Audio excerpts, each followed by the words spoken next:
So guys, may basahin tayo na mga frequent questions no sa regarding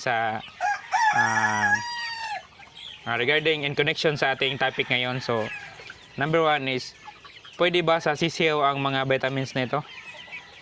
So guys, yung sa sisiw nakadepende yan sa sa edad ng mga sisiw natin.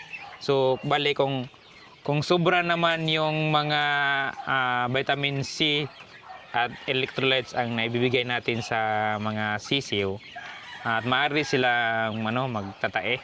So recommended pa rin yung bali schedule natin yung mga pagbigay sa kanila.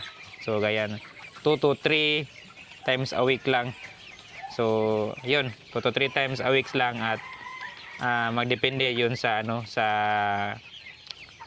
mga sisiw. So number 2, paano kung walang budget para sa branded? So gaya ng nasabi ko kanina, ang mahalaga is yung meron silang yung mga elements na mahalaga ba. So bali dapat meron siyang sodium, meron siyang potassium, meron siyang calcium.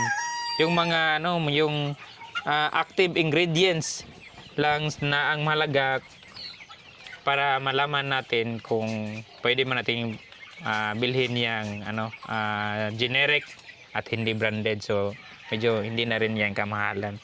So ayun.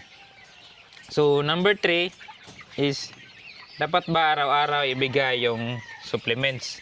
So ayun, nasabi ko na kanina, mas maigi na hindi araw-araw para hindi naman maging acidic yung mga manok natin. Kasi yun nga, magresulta ito ng pagtatae at manghina yung mga sisiw natin.